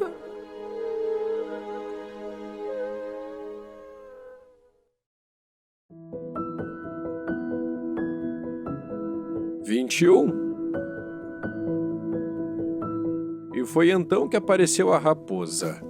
Bom dia, disse a raposa. Bom dia, respondeu educadamente o pequeno príncipe, que olhando à sua volta nada viu. Eu estou aqui, disse a voz, debaixo da macieira. Quem és tu? Perguntou o príncipezinho. Tu és bem bonita. Sou uma raposa, disse a raposa. Vem brincar comigo, propôs ele. Estou tão triste. Eu não posso brincar contigo, disse a raposa. Não me cativaram ainda. Ah, desculpa, disse o príncipezinho. Mas, após refletir, acrescentou. Que quer dizer cativar? Tu não és daqui, disse a raposa. Que procuras? Procuro os homens, disse o pequeno príncipe. Que quer dizer cativar? Os homens, disse a raposa. Têm fuzis e caçam. É bem incômodo. Criam galinhas também. É a única coisa interessante que fazem. Tu procuras galinhas? Não, disse o príncipe. Eu procuro amigos. Que quer dizer cativar? É uma coisa muito esquecida, disse a raposa. Significa criar laços. Criar laços? Exatamente, disse a raposa. Tu não és para mim senão um garoto inteiramente igual a 100.000 outros garotos. E eu não tenho necessidade de ti, e tu não tens também necessidade de mim. Não passo a teus olhos de uma raposa igual a 100.000 outras raposas, mas, se tu me cativas, nós teremos necessidade um do outro. Serás para mim único no mundo, e eu serei para ti única no mundo. Começo a compreender, disse o pequeno príncipe. Existe uma flor, eu creio que ela me cativou. É possível, disse a raposa. Vê-se tanta coisa na terra. Ah, não foi na terra, disse o príncipezinho. A raposa pareceu intrigada. Num outro planeta? Sim. Há caçadores nesse planeta? Não. Que bom! E galinhas? Também não. Nada é perfeito. Suspirou a raposa. Mas a raposa retomou o seu raciocínio. Minha vida é monótona. Eu caço as galinhas e os homens me caçam. Todas as galinhas se parecem e todos os homens se parecem também. E por isso que eu me aborreço um pouco. Mas, se tu me cativas, minha vida será como que cheia de sol. Conhecerei um barulho de passos que será diferente dos outros. Os outros passos me fazem entrar debaixo da terra. O teu me chamará para fora da toca, como se fosse música. E depois, olha! Vês, lá longe, os campos de trigo? Eu não como pão. O trigo para mim é inútil. Os campos de trigo não me lembram coisa alguma. E isso é triste. Mas tu tem cabelos cor de ouro. Então será maravilhoso quando me tiveres cativado. O trigo, que é dourado, fará lembrar-me de ti. E eu amarei o barulho de vento no trigo. A raposa calou-se e observou por muito tempo o príncipe. Por favor, cativa-me, disse ela. Bem quisera, disse o príncipezinho. Mas eu não tenho muito tempo. Tenho amigos a descobrir e muitas coisas a conhecer. A gente só conhece bem as coisas que cativou, disse a raposa. Os homens não têm mais tempo de conhecer coisa alguma. Compram tudo prontinho nas lojas. Mas como não existem lojas de amigos, os homens não têm mais amigos. Se tu queres um amigo, cativa-me. Que é preciso fazer? Perguntou o pequeno príncipe. É preciso ser paciente, respondeu a raposa. Tu te sentarás primeiro um pouco longe de mim, assim, na relva. Eu te olharei com um canto do olho e tu não dirás nada. A linguagem é uma fonte de mal-entendidos, mas, cada dia, te sentarás mais perto. No dia seguinte, o príncipe voltou. Teria sido melhor voltares à mesma hora, disse a raposa. Se tu vens, por exemplo, às 4 da tarde, desde as 3 eu começarei a ser feliz. Quanto mais a hora for chegando, mais eu me sentirei feliz. Às 4 horas, então, estarei inquieta e agitada. Descobrirei o preço da felicidade. Mas, se tu vens a qualquer momento, nunca saberei a hora de preparar o coração. É preciso ritos. Que é um rito? Perguntou o príncipezinho. É uma coisa muito esquecida também, disse a raposa. É o que faz com que um dia seja diferente dos outros dias, uma hora das outras horas. Os meus caçadores, por exemplo, possuem um rito. Dançam na quinta-feira com as moças da aldeia. A quinta-feira, então, é um dia maravilhoso. Vou passear até a vinha. Se os caçadores dançassem qualquer dia, os dias seriam todos iguais e eu não teria férias. Assim, o pequeno príncipe cativou a raposa. Mas quando chegou a hora da partida, a raposa disse: Ah, eu vou chorar. A culpa é tua, disse o príncipezinho. Eu não queria te fazer mal, mas tu quiseste que eu te cativasse. Quis, disse a raposa. Mas tu vais chorar, disse ele. Vou, disse a raposa. Então não sais lucrando nada. Eu lucro, disse a raposa. Por causa da cor do trigo. Depois ela acrescentou: Vai rever as rosas. Tu compreenderás que a tua é a única no mundo. Tu voltarás para me dizer adeus, e eu te farei presente de um segredo. O pequeno príncipe foi rever as rosas. Vós não sois absolutamente iguais à minha rosa. Vós não sois nada ainda. Ninguém ainda vos cativou, nem cativastes a ninguém. Sois como era a minha raposa. E era uma raposa igual a 100.000 outras, mas eu fiz dela um amigo. Agora é única no mundo. E as rosas ficaram desapontadas. Sois belas, mas vazias. Continuou ele. Não se pode morrer por vós. Minha rosa, sem dúvida, um transeunte qualquer pensaria que se parece convosco. Ela sozinha é, porém mais importante que vós todas, pois foi a ela que eu reguei.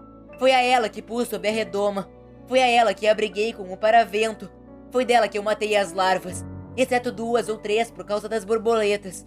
Foi a ela que eu escutei queixar-se ou gabar-se, ou mesmo calar-se algumas vezes. É a minha rosa. E voltou então a raposa. Adeus, disse ele. Adeus, disse a raposa. E eis o meu segredo. É muito simples. Só se vê bem com o coração. O essencial é invisível para os olhos. No essencial é invisível para os olhos. Repetiu o príncipezinho, para não se esquecer. Foi o tempo que perdeste com tua rosa que fez tua rosa tão importante. Foi o tempo que eu perdi com a minha rosa. Repetiu ele para não se esquecer. Os homens esqueceram essa verdade. Disse ainda a raposa. Mas tu não a deves esquecer. Tu te tornas eternamente responsável por aquilo que cativas. Tu és responsável pela rosa. E eu sou responsável pela minha rosa. Repetiu o príncipezinho para não se esquecer.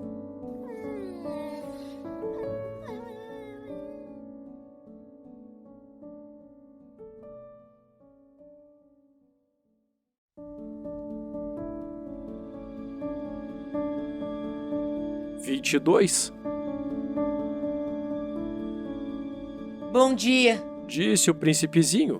Bom dia! Respondeu o manobreiro. Que fazes aqui? Perguntou-lhe o príncipezinho. Eu separo os passageiros em blocos de 1000. Disse o manobreiro. Despacho os trens que os carregam, ora para a direita, ora para a esquerda. E um trem iluminado, roncando como um trovão, fez tremer a cabine do manobreiro. Eles estão com muita pressa. Disse o pequeno príncipe. O que é que estão procurando? Nem o homem da locomotiva sabe. Disse o manobreiro. E apitou, vindo em sentido inverso, um outro trem iluminado. Já estão de volta? Perguntou o príncipe. Não são os mesmos. Disse o manobreiro. É uma troca. Não estavam contentes onde estavam? Nunca estamos contentes onde estamos. Disse o manobreiro. E o apito de um terceiro trem, iluminado, soou. Estão perseguindo os primeiros viajantes? Perguntou o pequeno príncipe. Não correm atrás de nada. Disse o manobreiro. Estão dormindo lá dentro, ou bocejando. Apenas as crianças apertam seus narizes contra as vidraças. Só as crianças sabem o que procuram. Disse o príncipezinho. Perdem tempo com uma boneca de pano. E a boneca se torna muito importante. E choram quando a gente toma. Elas são felizes. Disse o manobreiro.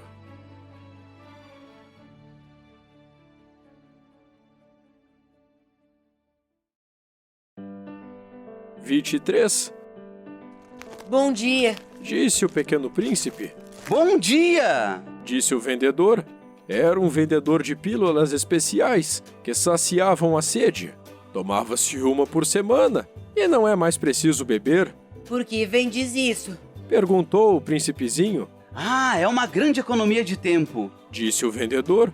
Os peritos calcularam. A gente ganha 53 minutos por semana. E o que se faz então com os 53 minutos? Que a gente quiser? Pensou o pequeno príncipe. Se tivesse 53 minutos para gastar, iria caminhando passo a passo, mãos no bolso na direção de uma fonte.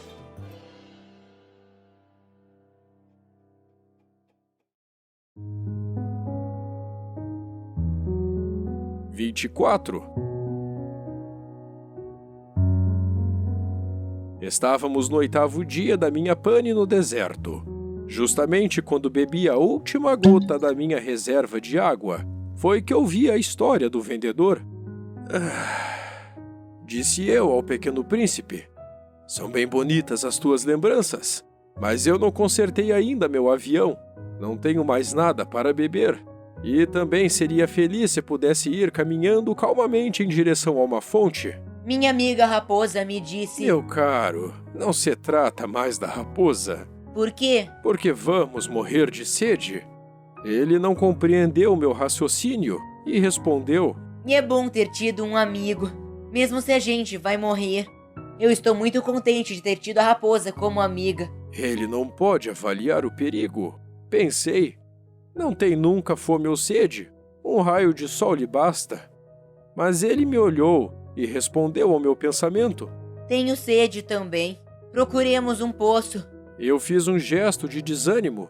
É absurdo procurar um poço ao acaso, na imensidão do deserto. No entanto, pusemo-nos a caminhar. Já tínhamos andado horas em silêncio, quando a noite caiu e as estrelas começaram a brilhar. Eu as apreciava como num sonho, porque a sede me tornara febril. As palavras do pequeno príncipe ressoavam na minha memória. Tu tens sedes também? Perguntei-lhe, mas ele não respondeu à minha pergunta. Disse apenas... A água pode ser boa para o coração. Não entendi sua resposta e me calei. Eu bem sabia que não adiantava interrogá-lo. Ele estava cansado. Sentou-se, sentei-me junto dele e após uma pausa, ele ainda disse... As estrelas são belas por causa de uma flor que não se vê. Eu respondi, é verdade. E mantendo-me em silêncio, fixei os olhos nas ondulações da areia iluminada pela lua. O deserto é belo, acrescentou, e era verdade. Eu sempre amei o deserto. A gente se senta numa duna de areia, não vê nada, não escuta nada. De repente, alguma coisa irradia no silêncio. O que torna belo o deserto? Disse o príncipezinho. é que ele esconde um poço em algum lugar.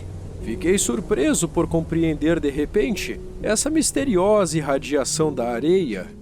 Quando eu era pequeno, morava numa casa antiga e diziam as lendas que ali fora enterrado um tesouro. Ninguém jamais conseguiu descobri-lo, nem talvez o tenham procurado, mas isto encantava a todos. Minha casa escondia um tesouro no fundo do seu coração. Sim, respondi-lhe, quer seja a casa, as estrelas ou o deserto, o que os torna belo é invisível. Estou contente, disse ele, que estejas de acordo com a raposa. Como o príncipezinho adormecesse, tomei-o nos braços e prossegui minha caminhada. Estava emocionado e tinha a impressão de carregar um frágil tesouro. Parecia-me mesmo não haver na terra nada mais frágil. Observava a luz da lua, aquele rosto pálido, seus olhos fechados, suas mechas de cabelo que se agitavam com o vento, e pensava: o que eu vejo não passa de uma casca. O mais importante é invisível. Com seus lábios entreabertos esboçassem um sorriso, pensei ainda: o que tanto me comove nesse príncipe adormecido é sua fidelidade a uma flor. É a imagem de uma rosa que brilha nele como a chama de uma lamparina, mesmo quando ele dorme. E eu então o senti ainda mais frágil. É preciso proteger a chama com cuidado. Um simples sopro pode apagá-la.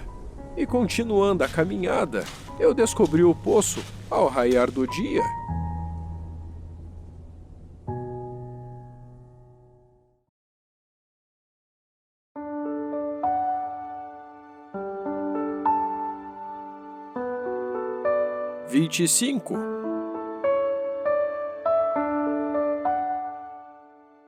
Os homens, disse o pequeno príncipe, fazem seu caminho em trens expressos, mas eles não sabem o que buscam. E eles ficam dando voltas e voltas. E acrescentou: e isso não adianta. O poço a que tínhamos chegado não se parecia de forma alguma com os poços do Saara. Os poços do Saara são simples buracos na areia. Aquele parecia um poço de aldeia, mas não havia ali aldeia alguma, e eu pensava estar sonhando. É estranho, disse eu ao príncipezinho. Tudo está preparado, a roldana, o balde e a corda. Ele riu, pegou a corda e a fez girar a roldana, e a roldana gemeu como geme um velho catavento.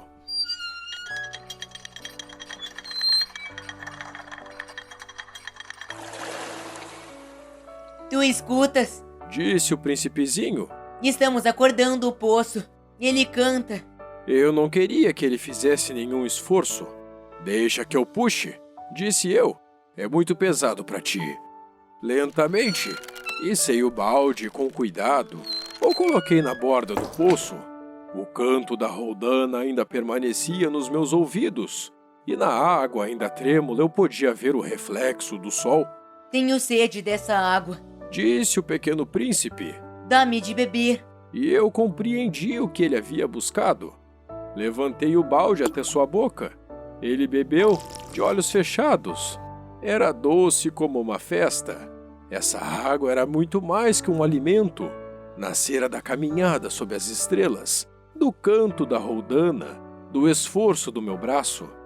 Era boa para o coração, como um presente.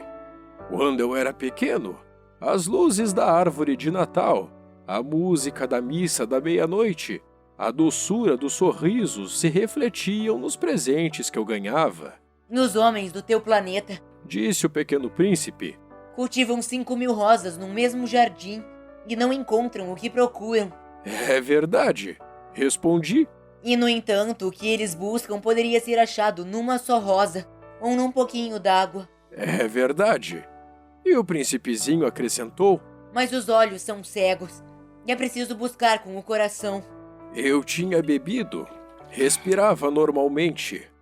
Ao amanhecer, a areia é cor de mel, e a cor de mel também me fazia feliz. Mas por que então eu estava triste? E é preciso que cumpras a tua promessa, disse baixinho o pequeno príncipe.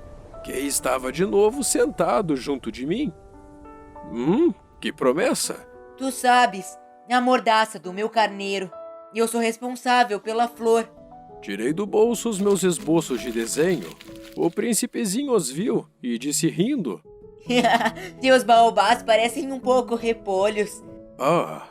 Eu que caprichara tanto nos meus baobás. Tua raposa, nas orelhas dela, parecem chifres, são compridas demais.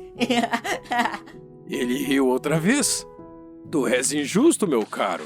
Eu só sabia desenhar jiboias abertas e fechadas. Não faz mal, disse ele. As crianças entendem. Rabisquei então uma pequena mordaça, mas ao entregá-la, senti um aperto no coração. Tu tens planos que eu desconheço? Ele não me respondeu, mas disse: Lembras-te da minha queda na terra? Amanhã será o aniversário. Depois, após um silêncio, acrescentou ainda: Caí pertinho daqui. E enrubesceu. E de novo, sem compreender por quê, eu senti uma estranha tristeza. Entretanto, ocorreu-me perguntar: Então, não foi por acaso que vagava sozinho quando te encontrei há 8 dias, a milhas e milhas de qualquer região habitada? Estava retornando ao local onde chegaste? Ele enrubesceu novamente. Eu acrescentei hesitando: Talvez por causa do aniversário. O príncipezinho ficou mais vermelho. Não respondia nunca às perguntas. Mas quando a gente enrubesce, é o mesmo que dizer sim, não é verdade?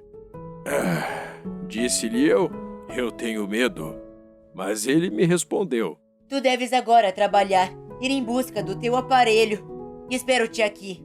Volta amanhã de tarde. Mas eu não estava seguro. Lembrava-me da raposa. A gente corre o risco de chorar um pouco quando se deixou cativar.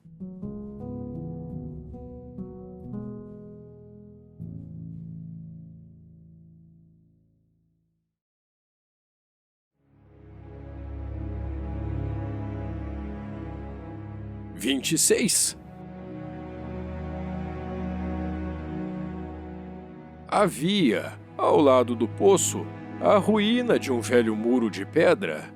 Quando voltei do trabalho no dia seguinte, vi de longe o meu pequeno príncipe sentado no alto, com as pernas balançando, e eu o escutei dizer: Tu não te lembras então? Não foi bem aqui o lugar. Uma outra voz lhe respondeu, porque ele replicou em seguida: Não estou enganado. O dia é este, mas não o lugar. Prossegui então em direção ao muro. Não enxergava nem ouvia ninguém, a não ser ele. No entanto, o príncipezinho replicou novamente: Tu verás onde começa na areia o sinal dos meus passos. Basta esperar-me, estarei ali esta noite. Estava a 20 metros do muro e continuava a não ver nada. O pequeno príncipe ainda disse após um silêncio: O teu veneno é do bom? E está certa de que não vou sofrer muito tempo? Parei, o coração apertado, ainda sem compreender nada. Agora vai-te embora, eu quero descer, disse ele. Então baixei os olhos para o pé do muro e dei um salto.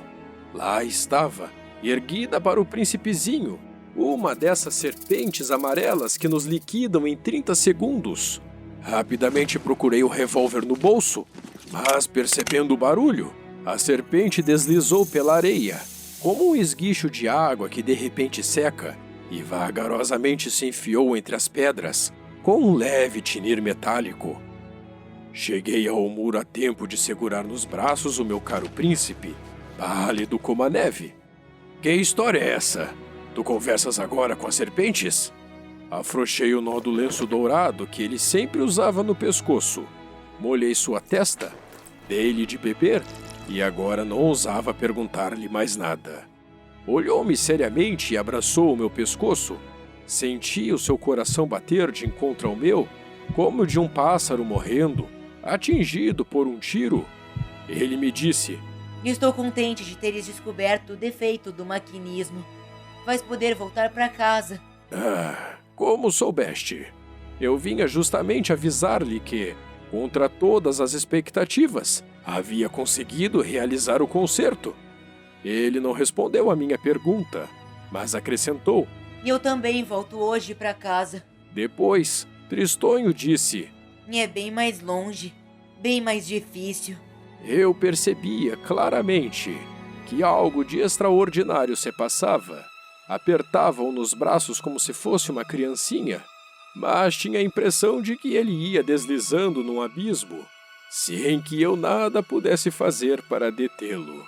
Seu olhar estava sério, vagando no além. Tenho teu carneiro, e a caixa para o carneiro, e a mordaça. E ele sorriu com tristeza. Esperei muito tempo. Sentia que seu corpo aos poucos se reaquecia. Meu caro, tu tiveste medo? É claro que tivera, mas ele sorriu docemente.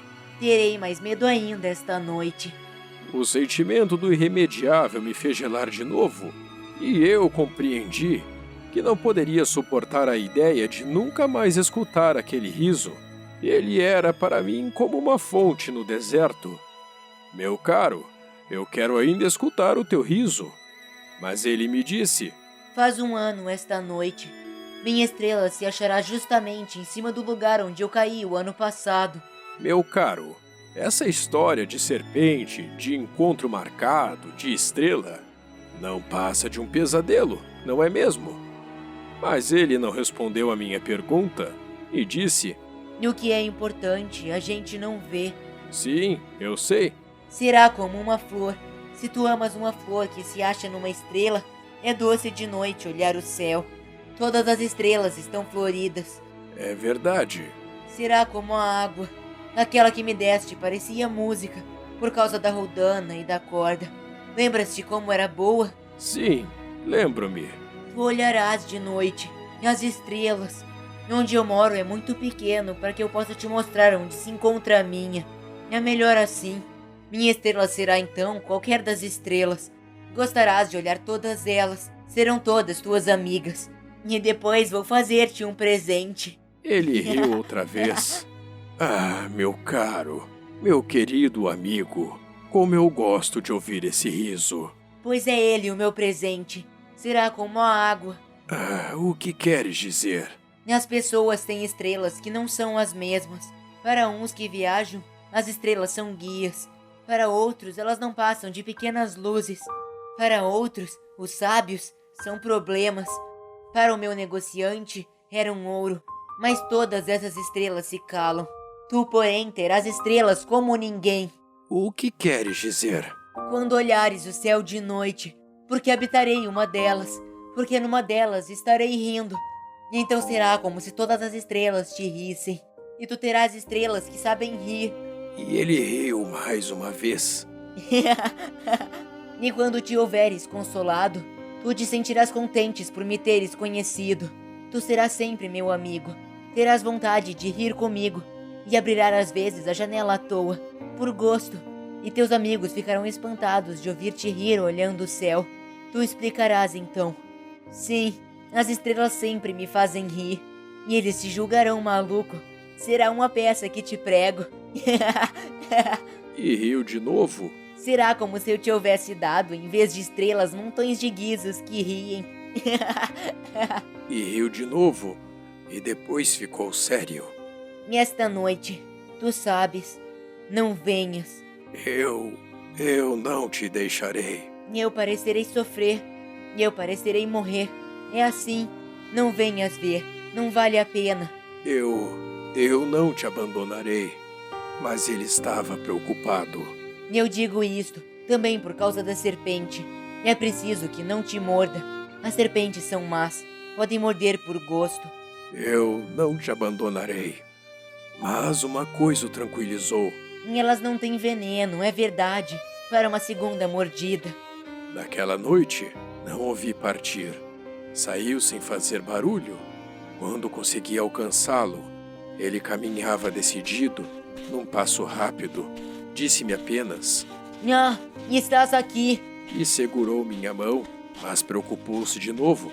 Fizeste mal, tu sofrerás, eu parecerei morto e não será verdade. Eu me calara. Tu compreendes, é longe demais, Eu não posso carregar este corpo. É muito pesado. Continuava calado. Mas será como uma velha casca abandonada. Uma casca de árvore não é triste. Fiquei mudo. Perdeu um pouco da coragem, mas fez ainda um esforço. Será bonito, sabe? Eu também olharei as estrelas. Todas as estrelas serão poços com uma rodana enferrujada. Todas as estrelas me darão de beber. Eu continuava mudo. Será tão divertido. Tu terá 500 milhões de guizos. E eu terei 500 milhões de fontes. E ele também se calou, porque estava chorando. É aqui. Deixe-me dar um passo sozinho. E sentou-se, porque tinha medo. Disse ainda: Tu sabes, minha flor, eu sou responsável por ela. Ela é tão frágil, tão ingênua. Tem 4 espinhos de nada para defendê-la do mundo. Eu me sentei também, pois não conseguia mais ficar de pé. Ele disse: Pronto, acabou-se. Hesitou ainda um pouco. Depois levantou-se. Deu um passo. Eu não podia mover-me. Houve apenas um clarão amarelo, perto da sua perna. Permaneceu por um instante imóvel. Não gritou. Tombou devagarinho como tomba uma árvore. Nem fez sequer barulho, por causa da areia.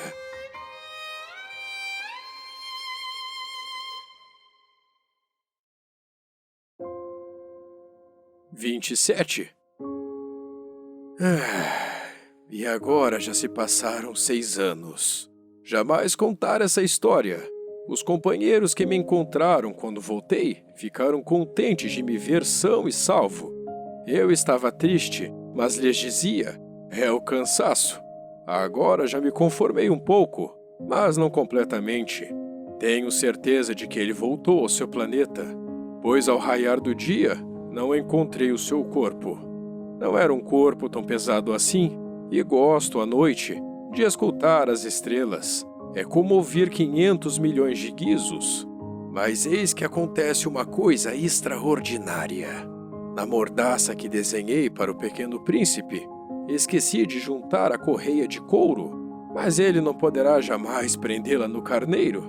E então eu pergunto: o que terá acontecido no seu planeta? Talvez o carneiro tenha comido a flor? Às vezes penso: certamente não. O príncipezinho guarda sua flor todas as noites na redoma de vidro e vigia atentamente seu carneiro. Então, eu me sinto feliz. E todas as estrelas riem docemente. Ou penso: às vezes a gente se distrai, e isso basta. Uma noite ele esqueceu de colocar a redoma de vidro, ou o carneiro saiu de mansinho, no meio da noite, sem que fosse notado. E todos os guizos então se transformaram em lágrimas. Eis aí um grande mistério. Para vocês, que também amam o Pequeno Príncipe, como para mim, todo o universo fica diferente. Se em algum lugar, que não sabemos onde, um carneiro, que não conhecemos, comeu ou não uma rosa, olhem o céu, perguntem a si mesmos: o carneiro terá ou não comido a flor?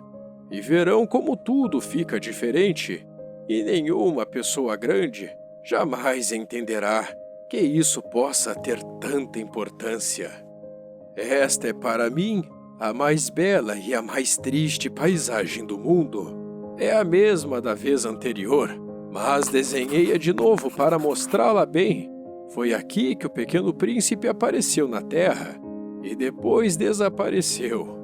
Olhem atentamente a esta paisagem, para que estejam certos de reconhecê-la. Se um dia viajarem pela África, através do deserto, e se passarem por ali, eu lhes peço que não tenham pressa e esperem um pouco bem debaixo da estrela. Se de repente um menino vem ao encontro de vocês, se ele ri, se tem cabelos dourados, se não responde quando é perguntado, adivinharão quem ele é.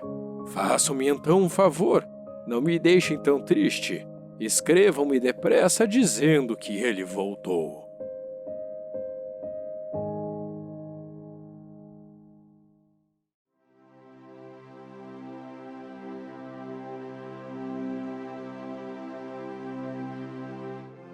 O Pequeno Príncipe, de Antoine de Saint-Exupéry, conta com as vozes de Lucas Saguista como aviador e narrador, Jimmy Simpson como Pequeno Príncipe, Rafaela Oliveira como Rosa, Rafael Stallone como Homem A, Gabriel Smith como Homem B, Gustavo Sandri como Homem C, Elizabeth Bertino como Mulher A, Keila Kamada como Mulher B, André Mota e Elaine Guedes como Pessoas Grandes, Zé Mário Luongo como Rei, Diego Piana como Vaidoso, Marcos Mirai como Acendedor de Lampiões, Guilherme Santos como Bêbado, Odair Santos como Geógrafo, Márcio Oliveira como Empresário, Thaís Nicolau como Serpente, Melânia Fialx como Rosa no Deserto, Paulo Piazza como Raposa,